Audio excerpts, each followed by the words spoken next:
Coming up, the right to die. Whose choice should it be and how should it be done? The debate continues. We'll take an abbreviated but insightful and picturesque tour of a Canadian jewel, Nova Scotia. And Vice President Gore's wife, Tipper, is on the campaign trail again, only this time it could save a baby's life. All this and more is next on Time for Living.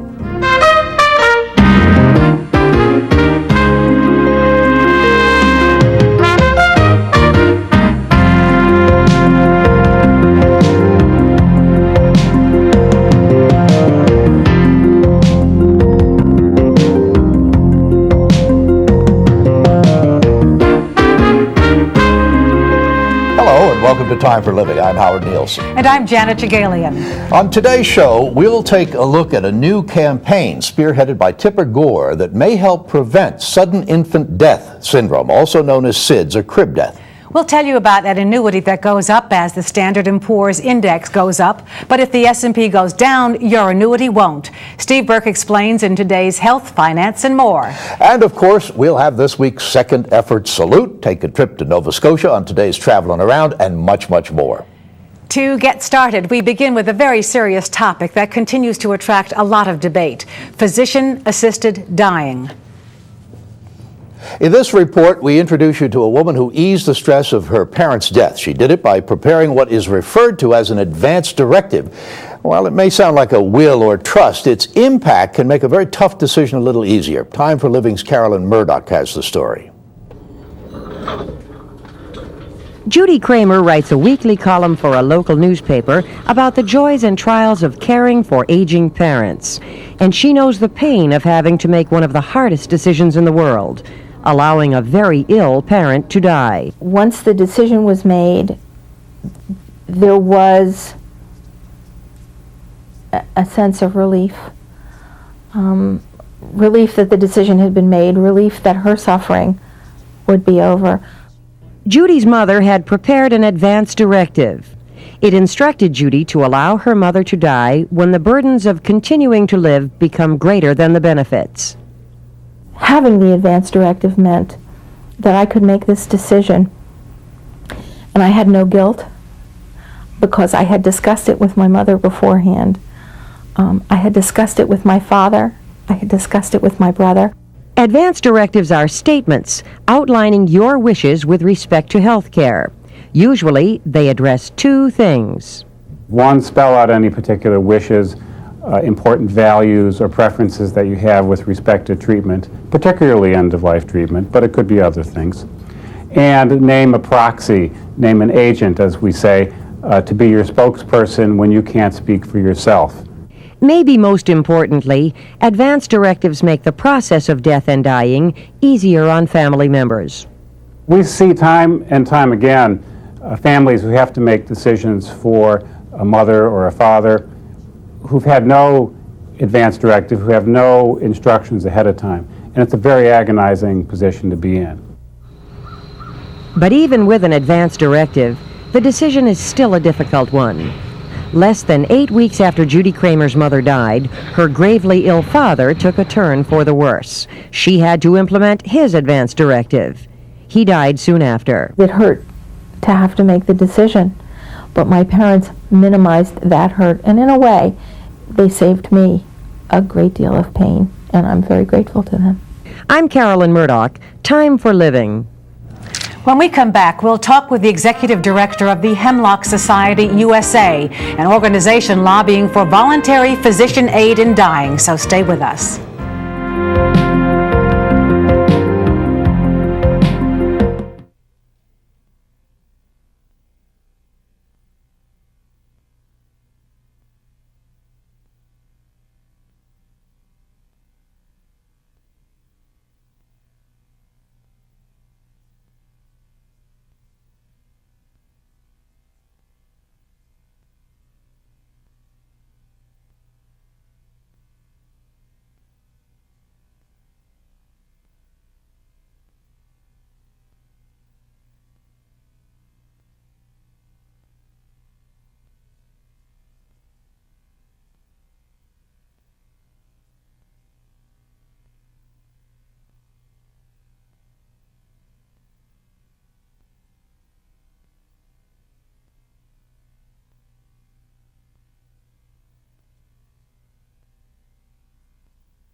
Attention mature travelers.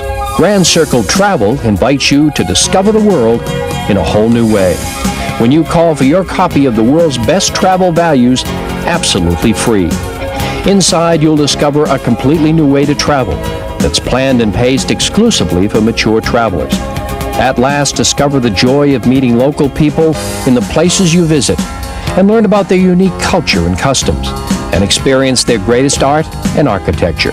From a picnic in the Swiss Alps to the spice markets of Istanbul, Grand Circle Travel invites you to discover the world in a whole new way. Call for your free copy of the world's best travel values today. To receive complete details on how you can discover the world in a whole new way with Grand Circle Travel, including your free copy of the world's best travel values, call toll-free 1-800-966-2768. That's 1-800-966-2768. Call today.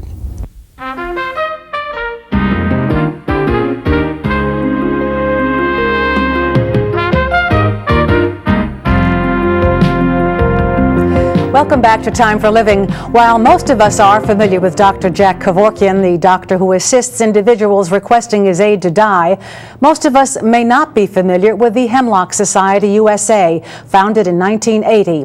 The Hemlock Society USA considers itself the voice of a national grassroots movement for the legalization of voluntary physician aid in dying for terminally ill, mentally competent adults. Joining me to discuss the issue of assisted dying and the organization's activities is the Hemlock Society USA's Executive Director, Faye Gersh. Welcome to Time for Living. Thank you very much. Nice to have you here, Dr. Gersh. We have certainly heard about the issue of assisted suicide, about the right to die, but it wasn't until Dr. Jack Kevorkian sort of took center stage that it began to really take on the public debate. Is there any distinction between that which has been presented by Dr. Kevorkian and that which is promulgated by the Hemlock Society? Yes, we're suggesting very specific legislation that would apply only to terminally ill, mentally competent adults, where two doctors would have to examine the patient to determine and confirm the diagnosis. There would have to be a waiting period. There could be a psychiatric examination if there was some question about the patient's competence. There would have to be a signed, witnessed directive, and then the death would be reported and monitored. So it's quite a different process. Well, how does it actually differ, though, from what Dr. Kevorkian is doing? He says that there are other means of substantiating the diagnosis, that it is terminally ill, the family is directly involved, and is there beyond that a lot of other distinguishing differences?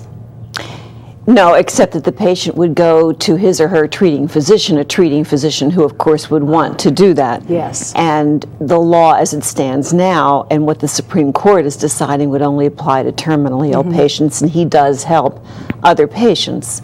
Is it difficult to find physicians who are willing to participate in this kind of service for someone who wishes to die? Yes and no. We know that somewhere between 20 and 50% of physicians actually break the law and do help their patients. It's difficult to ask a doctor, especially a doctor that you may not know very well, which that's the circumstance for many of us, because what we're asking that doctor to do is risk his or her license and liberty by breaking the law to help you die, by furnishing you with a lethal prescription that you would self-administer. Isn't it true, though, that many physicians are currently involved in this practice, though they're not making it public knowledge? Absolutely.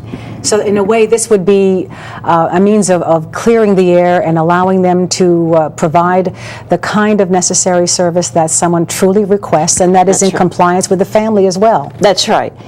And I think most of all, it would give us reassurance that there would be some way out at the end of life if we wanted to hasten the dying process. As it is, we can't be sure. If we say to a doctor, will you help us at the end of life, they generally say, don't worry, I'll take care of it, and we really don't know what that means, and generally the doctor doesn't know what it means. It just seems so simple when you explain it yourself, but I'm sure there are moral questions that people raise, and ethical ones, and religious ones, and just how does it fit? Let's begin with religion, with the moral issues that surround people's faith. Does it mean they cannot do this and still be delivered to heaven? Well, some religions, specifically the Catholic religion, has a very clear stricture against suicide. We would argue that this is not suicide. This is not a life that could be lived, but a life that is ending because of an underlying terminal illness. Absent that illness, the person would choose to live. This is not a temporary emotional problem that could be helped by therapy or time. This is something that's not going to go away. So the question about whether it's suicide or not, I think, first of all, is debatable. And then some religions would argue that we don't own our lives. God owns our life. And therefore it's not ours to take away. But on the other hand, those same religions say we can refuse treatment and die. That is, we can take ourselves off dialysis or off a ventilator. So has there been debate with organized religion over this issue by the Hemlock Society or any other organization? Oh, yes. This debate has been going on actually before Dr. Kevorkian, and I think we're coming closer together. There have been many Christian scholars, bishops, many scholars who argue that this is perfectly within Christian principles to be able to decide how we're going to die and to ask a doctor to relieve our suffering. What about ethicists in hospitals? I mean, they're called upon to make these judgment calls, and how do they deal with the issue? Well, if a patient says to a doctor, I want help in dying, there is no question. Ethically, it may be acceptable. Legally, it's unacceptable. It's a crime. And so that's that. If a doctor is going to help a patient, you don't consult an ethics committee. You don't consult anybody, and that's the problem. I see. If you're going to help a patient, you do it quietly, surreptitiously, and we don't know who's helping who. Now, you're waiting for the Supreme Court to render some kind of decision this coming summer, and what is it you think you might be hearing as a result of that? Probably that the issue will go back to the states where it is now. This is whether there's a constitutional right for a person to die. That's right. They're looking at two decisions by the Second and Ninth Circuit courts, both of whom said it is a constitutional right to be able to hasten one's death with the help of a doctor. The Second and Ninth Circuit made it very clear the Supreme Court will probably not uphold those decisions. Will probably say it's not constitutional, it's not unconstitutional, it's not an issue for us to deal with, it's an issue for the states to deal with. And we have had legislation introduced in 19 states. We've had a lot of change, though, over the past 7 years. When we hear now about DNRs, about living wills, about many, many ways that people can advance directives that we just learned of. These are not sufficient, obviously, to deal with the issue to the satisfaction of all. No, that's right, but they are a tremendous improvement in the area of patients' rights to say how they're going to die. This is a terrific advance. It's an advance that the church fought when it started to happen 20 years ago. In 1976 was the first living will law. No, this is wonderful, and every listener should have an advance directive filled out. The problem with that is it only allows you to refuse or withhold treatment. But for those people who are dying without treatment, they have no way out. And that's the piece of the puzzle that the Hemlock Society is working on. Now, on a DNR, do not resuscitate, is that something that the family has to sign off on if they have guardianship of the individual, or does the individual themselves have to say, I want a DNR in place, I do not want to be resuscitated? No, if the individual is competent, the individual can say it. If the individual is incompetent, loses capacity to do this, then the healthcare agent that the patient designated in the advance directive, in the durable power of attorney for health care, gets to say it. Now, the health care agent may not be a family member. It may be a life partner or a friend or a Hemlock Society member or an attorney. Do they need an attorney to get this advance directive in place? No. How is that handled? You can get an advance directive from any hospital, from the County Medical Society, from a stationery store. Does a person have to be deemed competent at the time the advance directive is written or agreed to? Yes. So it makes sense to do that long before, oh, yes. if it's possible. And it makes sense for young people because many of these cases that have come before the Supreme Court are people under 30 years old. Dr. Gersh, you know that people are so, when they debate this on talk radio and talk TV, that it's the slippery slope that people are fearing. What this means in terms of euthanasia and perhaps the poor or the disadvantaged who don't have a voice, who don't have legal access, they're the ones who are going to be hurt by this. Does that frighten you at all or concern you? If I were just hearing it for the first time, these arguments would be very alarming. But I've been hearing this since 1976 when we first had the living will law debated. Then we heard it again with the durable power of attorney for health care, because for heaven's sake, you're appointing someone who could be your heir to make these life and death decisions for you. We've been hearing this now. I don't think it's a slippery slope that goes down. I think it's an expansion of patients' rights that goes up. And what we've been having for the past 30 years is more involvement of the patient in the medical care decisions, and particularly in matters of life and death. But what about the argument of the indigent, the poor, who don't have a voice?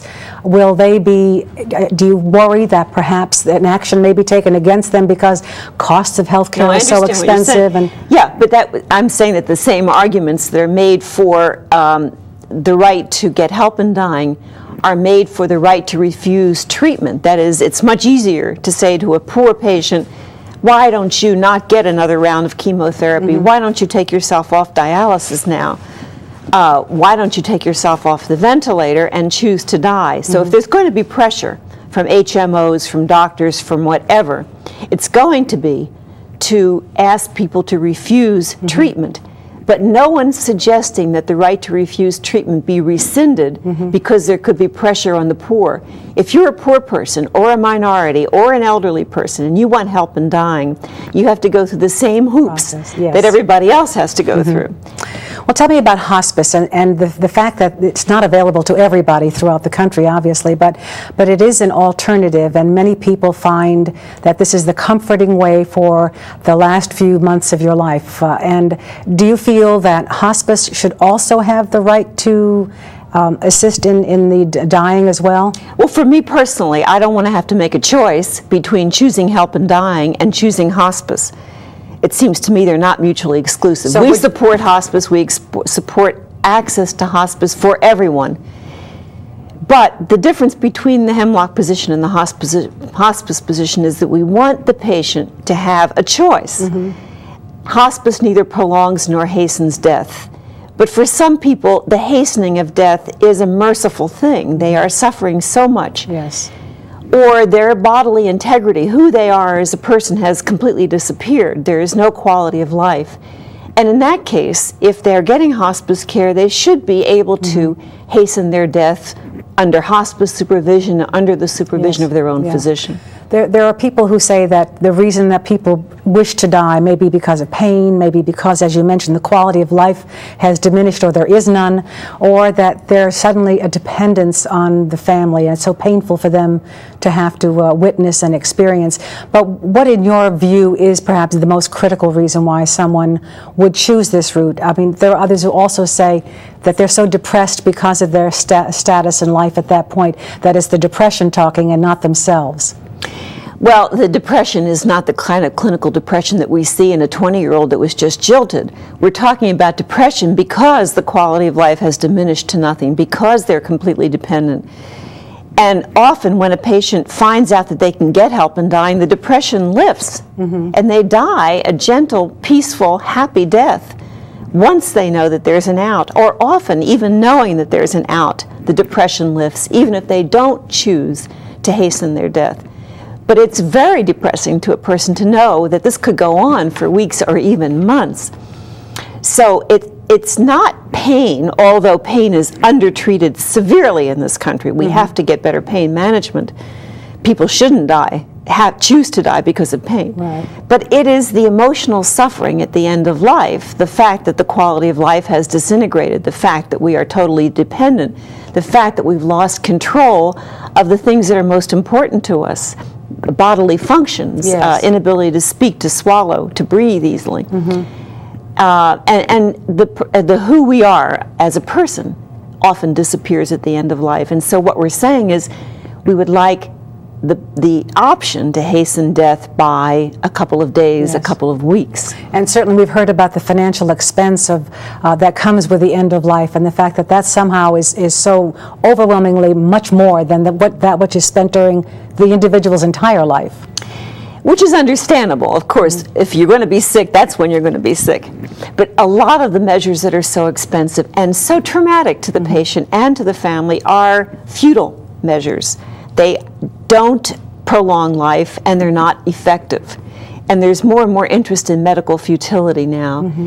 And especially in an advance directive, you can say, I don't want any more treatment, or if you're competent, you can say, I don't want any more treatment, let me die peacefully. Thank you very much. Thank you. We'll be looking forward to seeing what happens with the Supreme Court this summer. Yes, Thank you it'll for be joining exciting. us. For more information on the debate concerning physician assistance in dying, you can contact the Hemlock Society by writing to the Hemlock Society, USA, P.O. Box 101810, Denver, Colorado, 80250-1810, or call 1-800-247-7421. That's 1-800-247-7421. Now, when Time for Living continues, a look at some prom attendees who have just as much fun as their younger counterparts. So stay with us.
Welcome back to Time for Living. As we grow up, there are certain passages along the way that all of us have in common, whether it's taking our first steps as an infant or getting that passage to freedom, the coveted driver's license. Now, while these firsts are often never repeated, there are a few that we can still enjoy no matter how much we mature or age. In today's Second Effort Salute, we meet some individuals who are still going to the prom, and the fun of it is still just as vivid as it was the first time around. More than 100 older people and an equal number of graduating seniors turned out for the second annual Senior Prom at Loudoun Valley High School in Purcellville, Virginia.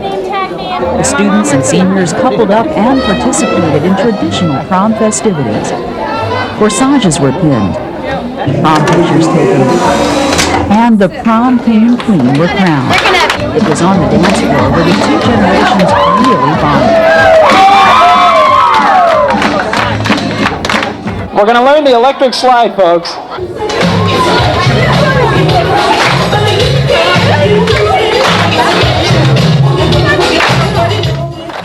I think dancing always brings people together, no matter what age. We close the generation gap. We close the generation gap. Yeah. I think it's important for every generation to make connections with where they are in time and with those who have gone on before them and to a great extent have prepared the world for them to be successful in. I think everyone has a lot to teach each other. They have a lot to learn from us, and we have a lot to learn from them. That's right. And this is something that these seniors take with them for years to come. We like music. We like to dance. And the young people. And it's beautiful. And I think it's beautiful that the young people have this. They follow them through their college career, and they keep in touch, which I think is absolutely wonderful. All the ladies loved him. Oh, yeah. I got 12 phone numbers, huh? Older people have a lot to give, and the seniors who are involved in intergenerational relationships learn that the future is in good hands. I'm Mary Norton reporting. If you have someone you think deserves a second effort salute, write to us here at Time for Living, care of Second Effort Salute, P.O. Box 8452, Boston, Massachusetts, 02114. Or you can leave your comments or questions on our voicemail by calling 800-232-7213 or fax us at 617-329-1774. We'd love to hear from you. So when Time for Living continues, we'll visit one of Canada's coastal jewels, Nova Scotia, at all its splendor. Stay with us.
Welcome back. It's time for Traveling Around segment, where we take you to destinations around the globe and introduce you to people and places you may want to visit.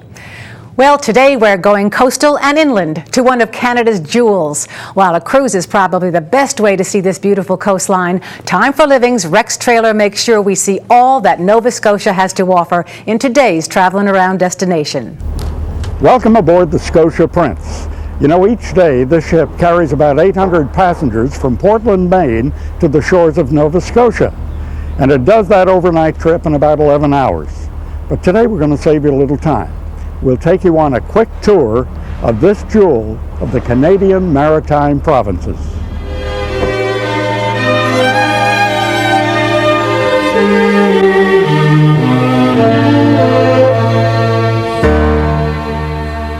Nova Scotia is Canada's ocean playground, a sea-flavored vacation destination with a great variety of things to do and see.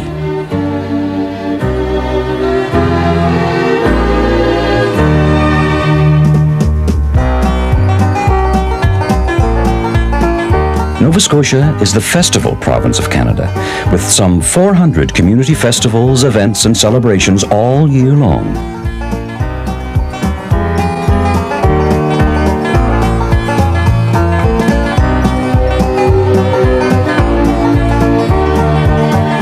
Our history and heritage come alive with colorful reenactments.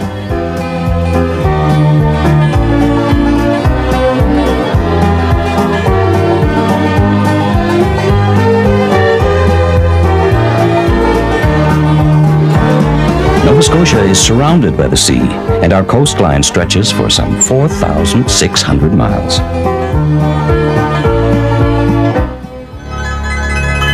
Nova Scotia, Canada, a favorite motor coach destination. Your Nova Scotia tour guide can point you in the right direction for fun and festivities.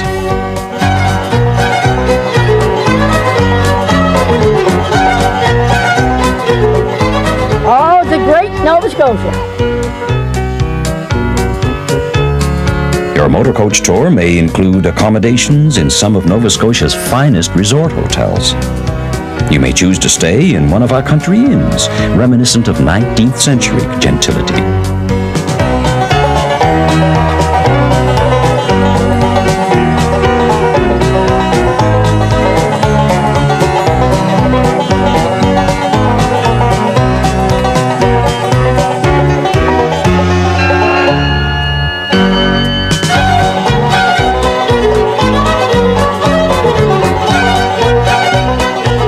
Our attractions include the Alexander Graham Bell National Historic Park in Bedeque, where Dr. Bell spent his summers.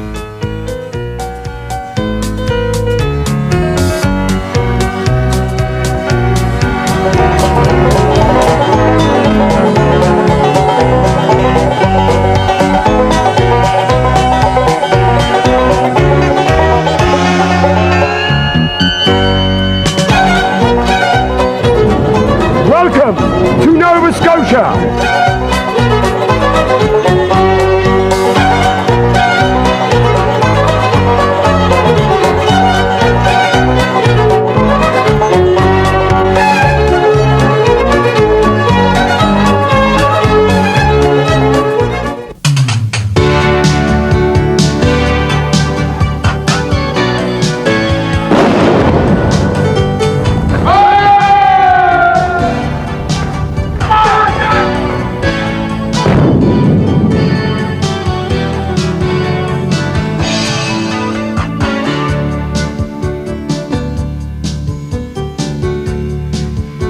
The French and British battled for over 100 years to secure this land shaped by the sea.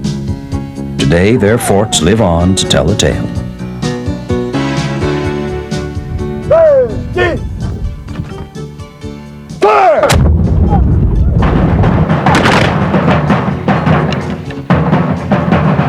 Our historic sites reveal a fascinating past of conflict and triumph.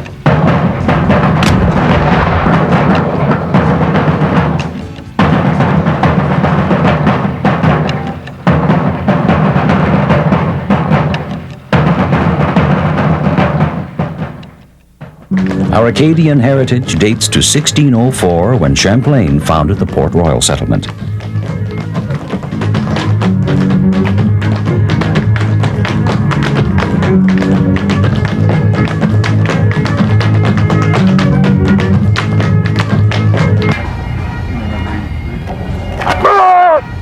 Our Scottish heritage is also kept alive at Highland Games.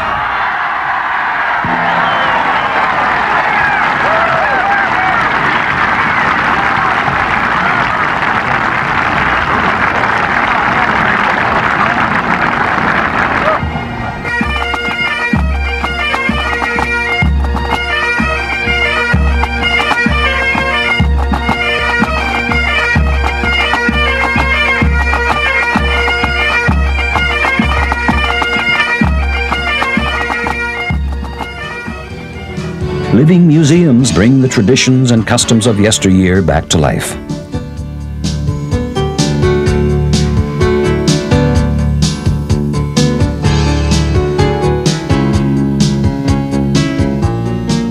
Some of those traditions, like custom crafts, have been carried on by each generation.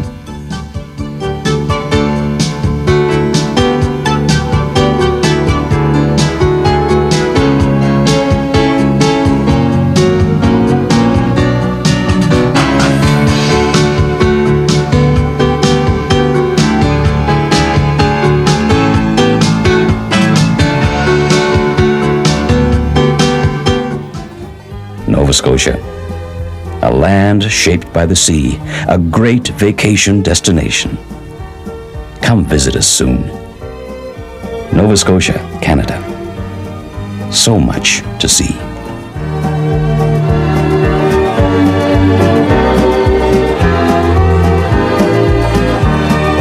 So if you're traveling around New England and you decide to take a quick trip to Nova Scotia or the Canadian Maritimes, you can find the Scotia Prince in Portland, Maine, and take the delightful overnight cruise to the Port of Yarmouth. Traveling around for Time for Living, I'm Rex Traylor on the bridge of the Scotia Prince. If you'd like more about Nova Scotia, call Grand Circle Travel at 800-966-2802, extension 102. Again, that's Grand Circle Travel, 800-966-2802, extension 102. Now, when Time for Living continues, a type of annuity you may not know about, but should. So stay with us.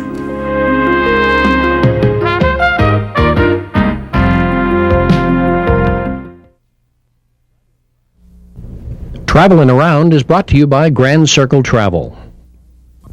Attention mature travelers. Grand Circle Travel invites you to discover the world in a whole new way. When you call for your copy of the world's best travel values, absolutely free. Inside, you'll discover a completely new way to travel that's planned and paced exclusively for mature travelers. At last, discover the joy of meeting local people in the places you visit, and learn about their unique culture and customs, and experience their greatest art and architecture. From a picnic in the Swiss Alps to the spice markets of Istanbul, Grand Circle Travel invites you to discover the world in a whole new way. Call for your free copy of the world's best travel values today.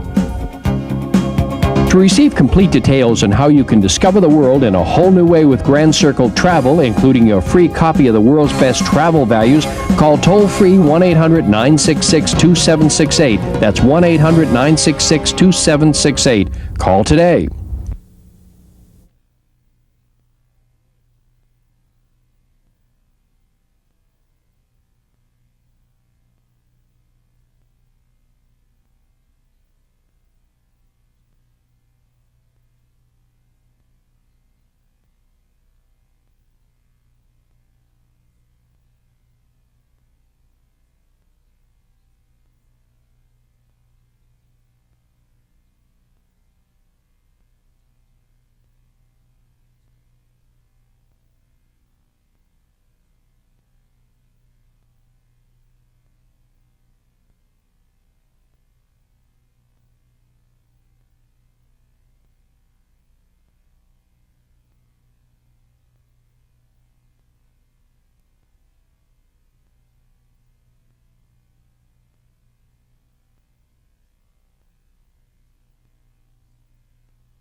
You know, it's always exciting to hear about a new product of any kind, particularly if it may be something you can use to your advantage. Today's financial subject is an equity-indexed annuity. Now, this method of accumulating money is a tax-favored way of participating in upswings of the market, but avoiding the downturns. Some of you are saying that sounds too good to be true. Happily, though, it really is true. Beyond that, it's the type of financial strategy which may fit in with your other plans very well. Steve Burke explains. Ask yourself this question. Would you invest in the stock market if there was no risk to your principal? That's the thrust of an equity-indexed annuity.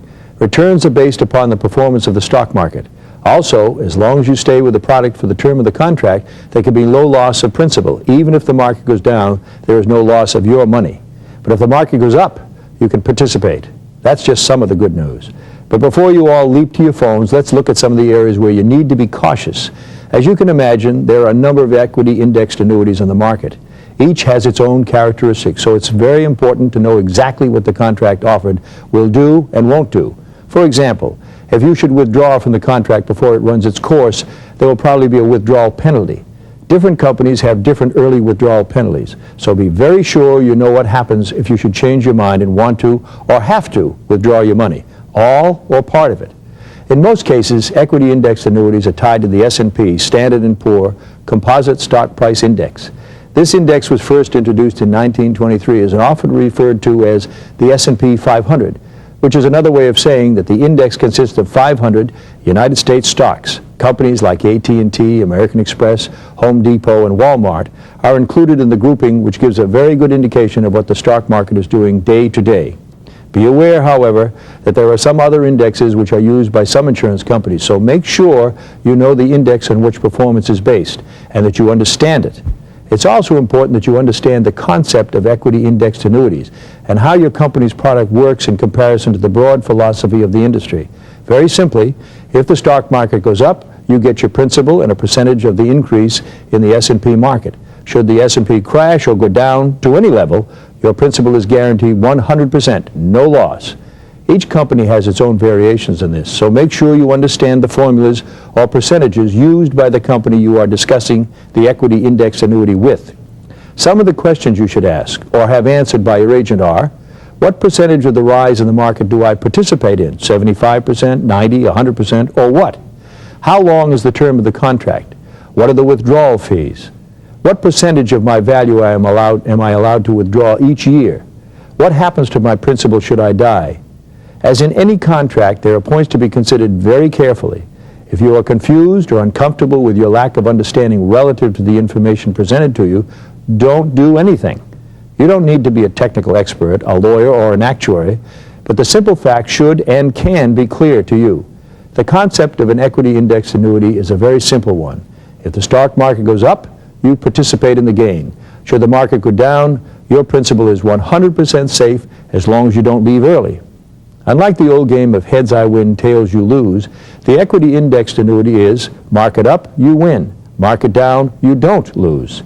If you believe the market, or more specifically the S&P 500, will tend to rise in future years, you should contact your agent to discuss the merits of an equity indexed annuity. And remember, ask lots of questions. I'm Steve Burke, Time for Living. If you have any additional questions regarding any financial topics discussed on Time for Living, then write to Steve Burke at Time for Living, care of Health, Finance, and More, P.O. Box 8452, Boston, Massachusetts, 02114. Or you can leave your comments or questions on our voicemail by calling 800-232-7213 or fax us at 617-329-1774. We'd love to hear from you. When Time for Living continues, Tipper Gore's newest campaign could help you save a baby's life. Find out how when we come back.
Welcome back to Time for Living. Since it came out that babies sleeping on their stomachs are more likely to die from sudden infant death syndrome, the number of deaths has decreased. Still, some 4,000 infants die every year from SIDS, also known as crib death.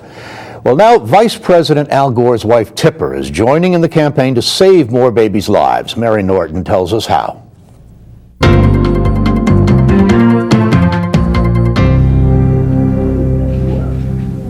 Put babies on their backs to sleep. The message is that simple. That came as a huge surprise to me because I put, all my babies to sleep on their tummies, and I think most people do, and that's kind of what we're told by our grandparents and our parents. But we really need to change that message. In today's world, more and more babies are looked after by someone other than their parents. Officials especially want to reach grandparents. We need the grandparents to help us save lives by changing the thinking and going along and helping their kids, keeping their babies sleeping on their back, or if they're not, telling their kids, this is the way you should do it. The campaign is getting some help reaching the public. Gerber Foods is helping spread the word by placing the Back to Sleep message on 3 million of its cereal boxes. Mrs. Gore says even though the cause of SIDS is still not understood, her goal is to see no baby die from it.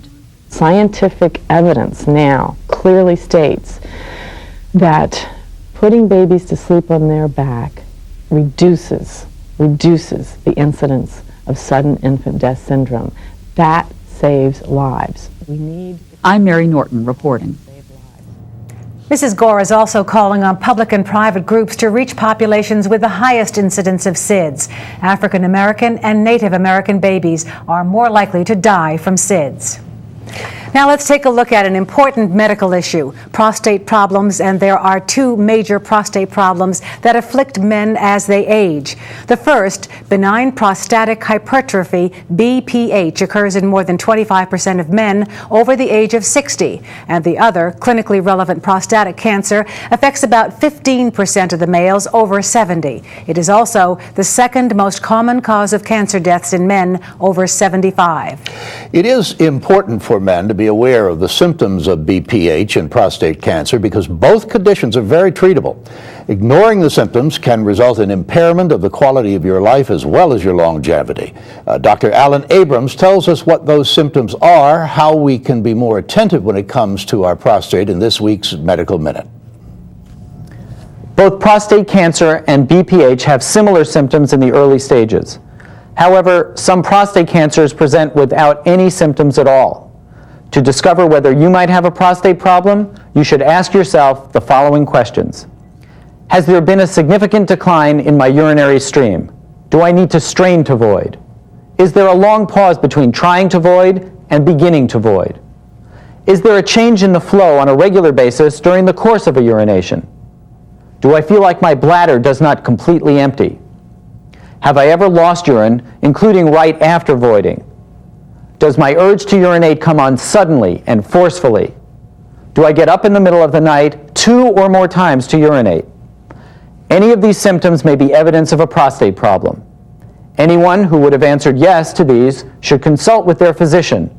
Too many men begin to change their lifestyles so that they avoid lengthy travel from a bathroom and reduce their socialization because of the inconvenience associated with prostate enlargement. While many new tests are available for diagnosing prostate cancer, no one test has yet proven itself to be effective in early detection on a large scale. All men, but certainly those over the age of 60, should have an annual digital rectal exam to screen for prostate abnormalities. Your physician should be offering you this exam yearly, or if you describe any of the previously mentioned symptoms.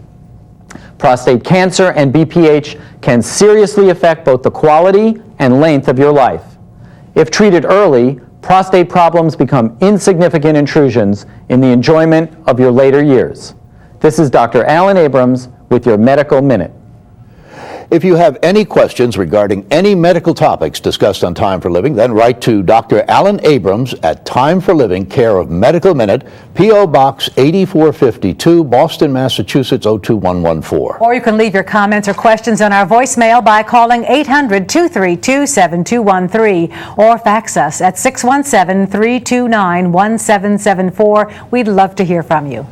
We'll have more Time for Living when we come back.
Welcome back. Before we say goodbye, we'd like to give you our address and phone numbers one last time. You can write or call us with your questions, comments, or suggestions, because remember, this show is not only for you, it is about you. The address again is Time for Living, P.O. Box 8452, Boston, Massachusetts 02114, or send a fax to 617-329-1774. If you don't feel like writing, you can leave us a message on our voicemail by calling 800-232-7213. Well, we hope you enjoyed today's show, and we look forward to seeing you next week. We'll certainly have more interesting people and places to introduce you to. Until then, remember, it's time for living. Take care. Bye.